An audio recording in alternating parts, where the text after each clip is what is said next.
Chapter 15 Aragog. Summer was creeping over the grounds around the castle. Sky and lake alike turned periwinkle blue, and flowers large as cabbages burst into bloom in the greenhouses. But with no Hagrid visible from the castle windows, strutting the grounds with Fang at his heels, the scene didn't look right to Harry. No, better, in fact, than the inside of the castle where things were so horribly wrong. Harry and Ron had tried to visit Hermione, but visitors were now barred from the hospital wing. "We're taking no more chances," Madame Pomfrey told them severely through a crack in the hospital door. "No, I'm sorry, there's every chance the attacker might come back to finish these people off." With Dumbledore gone, fear had spread as never before, so that the sun warming the castle walls outside seemed to stop at the mullioned windows. There was barely a face to be seen in the school that didn't look worried and tense, and any laughter that rang through the corridors sounded shrill and unnatural, and was quickly stifled. Harry constantly repeated Dumbledore's final words to himself. "I will only have truly left this school when none here are loyal to me. Help will always be given at Hogwarts to those who ask for it." But what good were these words? Who exactly were they supposed to ask for help when everyone else was just as confused and scared as they were? Hagrid's hint about the spiders was far easier to understand. The trouble was, there didn't seem to be a single spider left in the castle to follow. Harry looked everywhere he went, helped rather reluctantly by Ron. They were hampered, of course, by the fact that they weren't allowed to wander off on their own, but had to move around the castle in a pack with the other Gryffindors. Most of their fellow students seemed glad that they were being shepherded from class to class by teachers, but Harry found it very irksome. One person, however, seemed to be thoroughly enjoying the atmosphere of terror and suspicion. Draco Malfoy was strutting around the school as though he had been appointed head boy. Harry didn't realize what he was so pleased about until the potions lesson about a fortnight after Dumbledore and Hagrid had left, when, sitting right behind Malfoy, Harry overheard him gloating to Crabbe and Goyle. "I always thought Father might be the one to get rid of Dumbledore," he said, not troubling to keep his voice down. "I told you he thinks Dumbledore's the worst headmaster the school has ever had. Maybe we'll get a decent headmaster now. Someone who won't want the Chamber of Secrets closed. McGonagall won't last long. She's only filling in." Snape swept past Harry, making no comment about Hermione's empty seat and cauldron. "Sir," said Malfoy loudly, "Sir, why don't you apply for the headmaster's job?" Now, Malfoy," said Snape, though he couldn't suppress a thin-lipped smile. "Professor Dumbledore has been only suspended by the governors. I dare say he'll be back with us soon enough." "Yeah, right," said Malfoy, smirking. "I expect you to have Father's vote, sir, if you wanted to apply for the job. I'll tell Father you're the best teacher here, sir." Snape smirked as he swept off around the dungeon, fortunately not spotting Seamus Finnegan, who was pretending to vomit into his cauldron. "I'm quite surprised the mudbloods haven't all packed their bags by now," Malfoy went on. "Bet you 5 galleons the next one dies. Pity it wasn't Granger." The bell rang at that moment, which was lucky. At Malfoy's last words, Ron had leapt off his stool, and in the scramble to collect bags and books, his attempts to reach Malfoy went unnoticed. "Let me at him," Ron growled at Harry as Dean hung onto his arms. "I don't care. I don't need my wand. I'm going to kill him with my bare hands." "Hurry up. I've got to take you all to herbology," barked Snape over the class's heads, and off they went, crocodile fashion, with Harry, Ron, and Dean bringing up the rear, Ron still trying to get loose. It was only safe to let go of him when Snape had seen them out of the castle and they were making their way across the vegetable patch towards the greenhouses. The herbology class was very subdued. There were now 2 missing from their number, Justin and Hermione. Professor Sprout set them all to work, pruning the Abyssian shrivel figs. Harry went to tip an armful of withered stalks onto the compost heap and found himself face to face with Ernie Macmillan. Ernie took a deep breath and said very formally, "I just want to say, Harry, that I'm sorry I ever suspected you. I know you'd never attack Hermione Granger, and I apologize for all that stuff I said. We're all in the same boat now, and, well..." He held out a pudgy hand, and Harry shook it. Ernie and his friend Hannah came to work at the same shrivel fig as Harry and Ron. "That Draco Malfoy character," said Ernie, breaking off dead twigs. "He seems very pleased about all this, doesn't he? Do you know, I think he might be Slytherin's heir." That's clever of you, said Ron, who didn't seem to have forgiven Ernie as readily as Harry. Do you think it's Malfoy, Harry? Ernie asked. No, said Harry, so firmly that Ernie and Hannah stared. A second later, Harry spotted something that made him hit Ron over the hand with his pruning shears. Ouch! What are you... Harry was pointing at the ground a few feet away. Several large spiders were scurrying across the earth. Oh yeah, said Ron, trying and failing to look pleased, but we can't follow them now. Ernie and Hannah were listening curiously. Harry watched the spiders running away. Looks like they're heading for the Forbidden Forest, and Ron looked even unhappier about that. At the end of the lesson, Professor Sprout escorted the class to their Defense Against the Dark Arts lesson. Harry and Ron lagged behind the others so that they could talk out of earshot. We'll have to use the invisibility cloak again, Harry told Ron. We can take Fang with us. He's used to going into the forest, and with Hagrid, he might be some help. Right, said Ron, who was twirling his wand nervously in his fingers. Aren't there supposed to be werewolves in the forest? He added as they took their usual places at the back of Lockhart's classroom. Preferring not to answer that question, Harry said, There are good things in there too. The centaurs are all right, and the unicorns. Ron had never been into the Forbidden Forest before. Harry had only entered it once, and had hoped never to do so again. Lockhart bounded into the classroom, and the class stared at him. Every other teacher in the place was looking grimmer than usual, but Lockhart appeared nothing short of buoyant. Come now, he cried, beaming around him. Why all these long faces? People swapped exasperated looks, but nobody answered. Don't you people realize, said Lockhart, speaking slowly as though they were all a bit dim, the danger has passed. The culprit has been taken away. Says who? Said Dean Thomas loudly. My dear young man. The Minister of Magic wouldn't have taken Hagrid if he hadn't been 100% sure that he was guilty, said Lockhart, in a tone of someone explaining that 1 and 1 made 2. Oh, yes, he would, said Ron even more loudly than Dean. I flatter myself I know a touch more about Hagrid's arrest than you do, Mr. Weasley, said Lockhart in a self-satisfied tone. Ron started to say that he didn't think so somehow, but stopped in mid-sentence when Harry kicked him hard under the desk. We weren't there, remember? Harry muttered. But Lockhart's disgusting cheeriness, his hints that he had always thought Hagrid was no good, his confidence that the whole business was now at an end, irritated Harry so much that he yearned to throw gadding with ghouls right in Lockhart's stupid face. Instead, he contented himself with scrawling a note to Ron. Let's do it tonight. Ron read the note, swallowed hard, and looked sideways at the empty seat usually filled by Hermione. The sight seemed to stiffen his resolve, and he nodded. The Gryffindor common room was always very crowded these days because from 6 o'clock onwards, the Gryffindors had nowhere else to go. They had plenty to talk about, with the results that the common room often didn't empty until past midnight. Harry went to get the invisibility cloak out of his trunk right after dinner and spent the evening sitting on it, waiting for the room to clear. Fred and George challenged Harry and Ron to a few games of Exploding Snap, and Ginny sat watching them, very subdued in Hermione's usual chair. Harry and Ron kept losing on purpose, trying to finish the games quickly, but even so, it was well past midnight when Fred, George, and Ginny finally went to bed. Harry and Ron waited for the distant sounds of 2 dormitory doors closing before seizing the cloak, throwing it over themselves, and climbing through the portrait hole. It was another difficult journey through the castle, dodging all the teachers.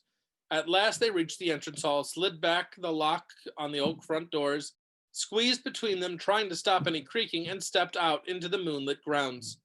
Course, said Ron abruptly as they strode across the black grass. We might get to the forest and find there's nothing to follow. Those spiders might not have been going there at all. I know it looked like they were moving in that sort of general direction, but his voice trailed away hopefully. They reached Hagrid's house, sad and sorry looking with its blank windows. When Harry pushed the door open, Fang went mad with joy at the sight of them. Worried he might wake everyone at the castle with his deep booming barks, they hastily fed him treacle fudge from a tin on the mantelpiece, which glued his teeth together. Harry left the invisibility cloak on Hagrid's table. There would be no need for it in the pitch-dark forest. Come on, Fang, we're going for a walk, said Harry, patting his leg, and Fang bounded happily out of the house behind them, dashed to the edge of the forest, and lifted his leg against a large sycamore tree. Harry took out his wand, murmured "Lumos," and a tiny light appeared at the end of it, just enough to let them watch the path for signs of spiders. "Good thinking," said Ron. "I'd light mine too, but, it'd probably blow up or something." Harry tapped Ron on the shoulder, pointing at the grass. Two solitary spiders were scurrying away from the wand light into the shade of a tree. "Okay," Ron sighed, as though resigned to the worst. "I'm ready. Let's go." So, with Fang scampering around them, sniffing tree roots and leaves, they entered the forest. By the glow of Harry's wand, they followed the steady trickle of spiders moving along the path. They walked for about 20 minutes, not speaking, listening hard for any noises other than breaking twigs and rustling leaves. Then, when the trees had become thicker than ever, so that the stars overhead were no longer visible, and Harry's wand shone alone in the sea of dark, they saw their spider guides leaving the path. Harry paused, trying to see where the spiders were going, but everything outside this little sphere of light was pitch black. He had never been this deep into the forest before. He could vividly remember Hagrid advising him not to leave the forest path last time he'd been in here. But Hagrid was miles away now, probably sitting in a cell in Azkaban, and he had also said to follow the spiders. Something wet touched Harry's hand, and he jumped backwards, crushing Ron's foot, but it was only Fang's nose. "What do you reckon?" Harry said to Ron, whose eyes he could just make out reflecting the light from his wand. "We've come this far," said Ron. So they followed the darting shadows of the spiders into the trees. They couldn't move very quickly now. There were tree roots and stumps in their way, barely visible in the near blackness. Harry could feel Fang's hot breath on his hand. More than once, they had to stop so that Harry could crouch down and find the spiders in the wand light. They walked for what seemed like at least half an hour, their robes snagging on low slung branches and brambles. After a while, they noticed the ground seemed to be sloping downwards, though the trees were as thick as ever. Then Fang suddenly let loose a great echoing bark, making both Harry and Ron jump out of their skins. "What?" said Ron loudly, looking around into the pitch dark and gripping Harry's elbow very hard. "There's something moving over there," Harry breathed. "Listen. Sounds like something big." They listened. Some distance to their right, the something big was snapping branches as it carved a path through the trees. "Oh no," said Ron. "Oh no, oh no, oh no." "Shut up," said Harry frantically. "It'll hear you." "Hear me," said Ron in an unnaturally high voice. "It's already heard Fang." The darkness seemed to be pressing on their eyeballs as they stood terrified, waiting. There was a strange rumbling noise and then silence. "What do you think it's doing?" said Harry. "Probably getting ready to pounce," said Ron. They waited, shivering, hardly daring to move. "Do you think it's gone?" Harry whispered. "Dunno." Then to their right came a sudden blaze of light, so bright in the darkness that both of them flung up their hands to shield their eyes. Fang yelped and tried to run, but got lodged in a tangle of thorns and yelped even louder. "Harry!" Ron shouted, his voice breaking with relief. "Harry! It's our car!" "What? Come on!" Harry blundered after Ron towards the light, stumbling and tripping, and a moment later they had emerged into a clearing. Mr. Weasley's car was standing empty in the middle of the circle of thick trees under the roof of dense branches, its headlamps ablaze. As Ron walked open-mouthed towards it, it moved slowly towards him, exactly like a large turquoise dog greeting its owner. "It's been here all the time," said Ron delightedly, walking around the car. "Look at it. The forest turned it wild." The wings of the car were scratched and smeared with mud. Apparently, it had taken a trundling around the forest on its own. Fang didn't seem at all keen on it. He kept close to Harry, who could feel him quivering. His breathing slowing down again, Harry stuffed his wand back into his robes. "And we thought it was going to attack us," said Ron, leaning against the car and patting it. "I wondered where it had gone." Harry squinted around the flood-lit ground for signs of more spiders, but they had all scuttled away from the glare of the headlights. "We've lost the trail," he said. "Come on, let's go and find them." Ron didn't speak. He didn't move. His eyes were fixed on a point some 10 feet above the forest floor, right behind Harry. His face was livid with terror.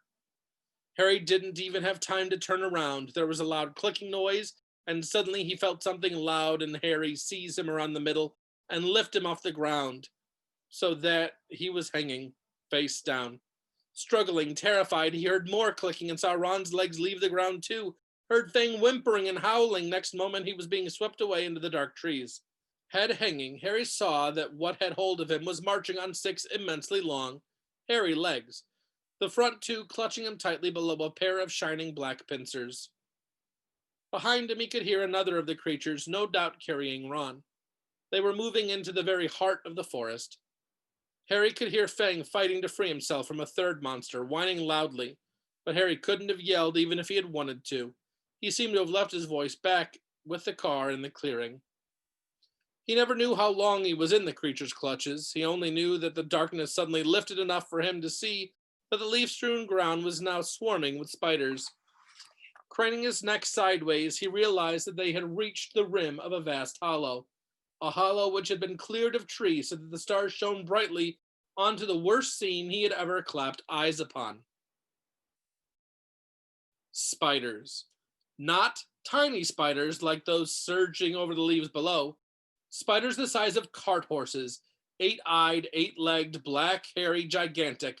The massive specimen that was carrying Harry made its way down the steep slope towards a misty, domed web in the very center of the hollow, while its fellows closed in all around it, clicking their pincers excitedly at the sight of its load.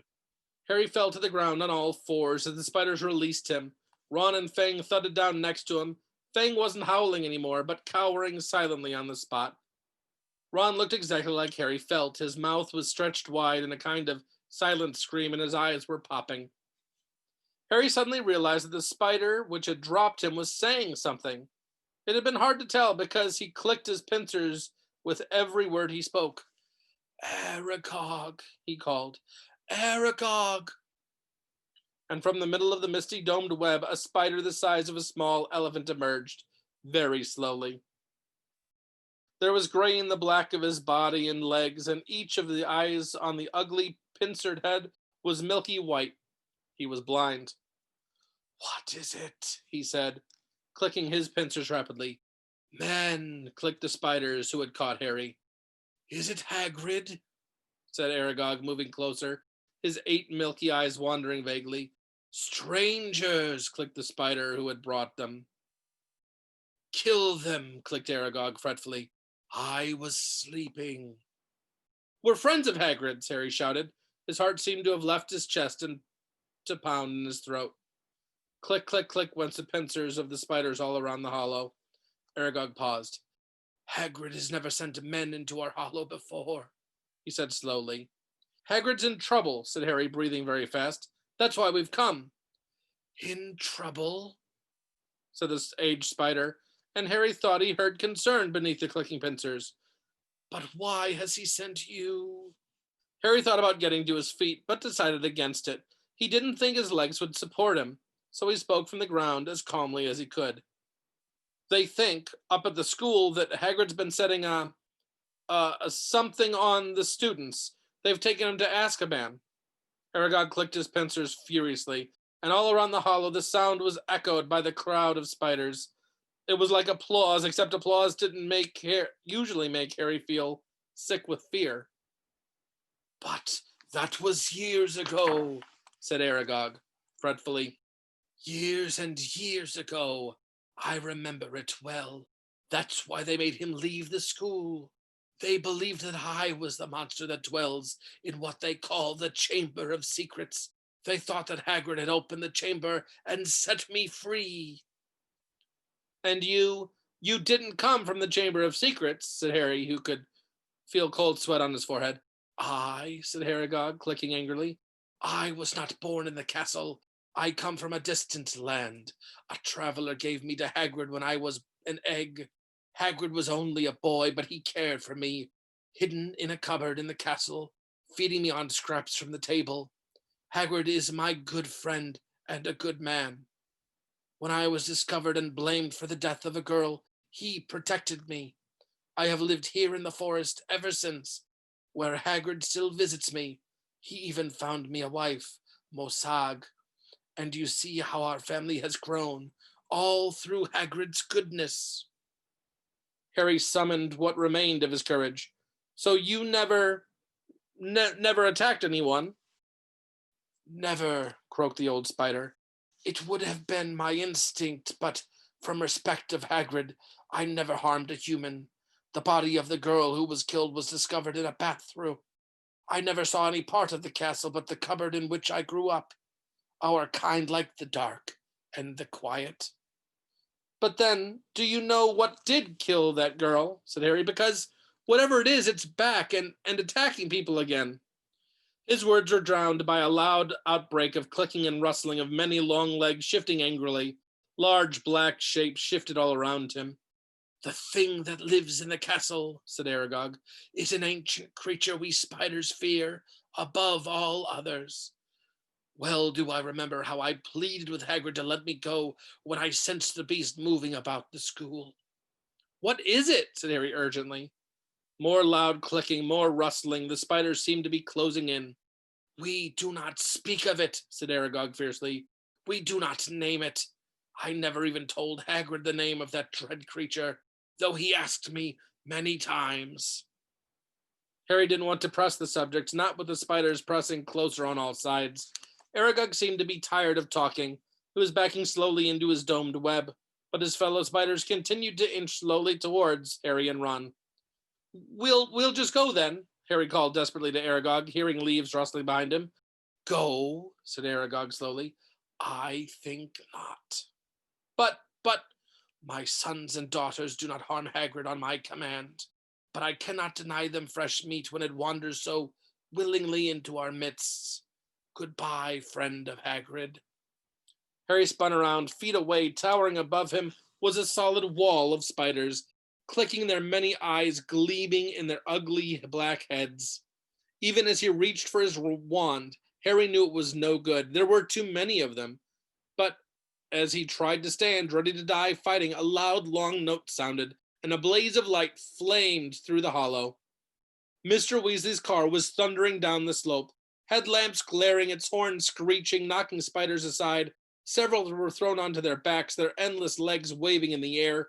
The car screeched to a halt in front of Harry and Ron, and the doors flew open. Get Fang, Harry yelled, diving into the front seat. Ron seized the boarhound round the middle and threw him yelping into the back of the car.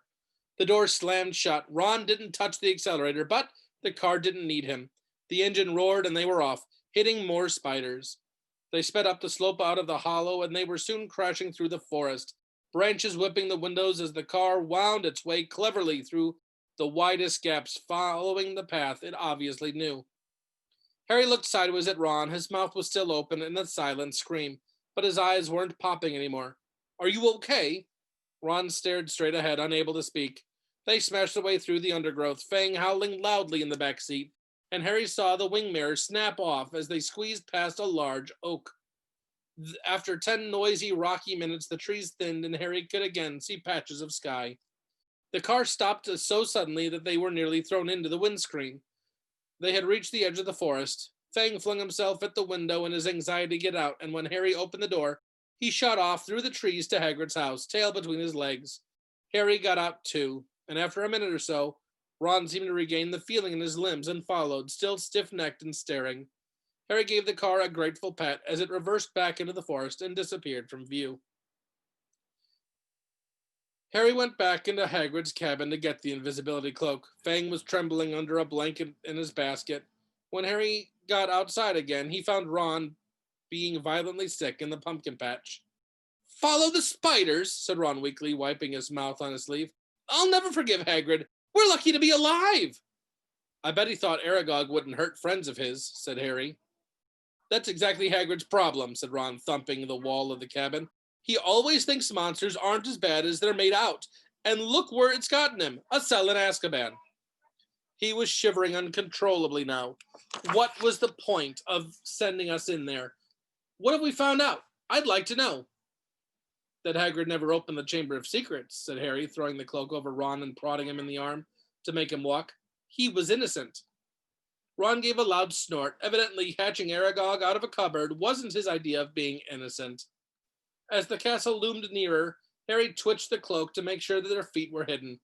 Then pushed the creaking front doors ajar. They walked carefully back across the entrance hall and up the marble staircase, holding their breaths as they passed corridors where watchful sentries were walking. At last they reached the safety of the Gryffindor common room, where the fire had burned itself into glowing ash. They took off the cloak and climbed the winding staircase to their dormitory. Ron fell onto his bed without bothering to get undressed. Harry, however, didn't feel very sleepy. He sat on the edge of his four-poster, thinking hard about everything Aragog had said. The creature that was lurking somewhere in the castle, he thought, sounded like a sort of monster Voldemort. Even other monsters didn't want to name it, but he and Rod were no closer to finding out what it was or how it petrified its victims. Even Hagrid had never known what was in the Chamber of Secrets. Harry swung his legs up onto his bed and leaned back against his pillow, watching the moon glinting at him through the tower window. He couldn't see what else they could do. They had hit dead ends everywhere. Riddle had caught the wrong person, the heir of Slytherin had got off, and no one could tell whether it was the same person or a different one who had opened the chamber this time. There was nobody else to ask. Harry lay down, still thinking about what Aragog said. He was becoming drowsy when what seemed like their very last hope occurred to him, and he suddenly sat bolt upright. "Ron!" he hissed through the dark. "Ron!" Ron woke with a yelp like fangs, stared wildly around, and saw Harry. "Ron, that girl who died, Aragog said she was found in a bathroom," said Harry, ignoring Neville's snuffling snores from the corner. "What if she never left the bathroom? What if she's still there?" Ron rubbed his eyes, frowning through the moonlight, and then he understood. You don't think... Not Moaning Myrtle." And that's the end of chapter 15.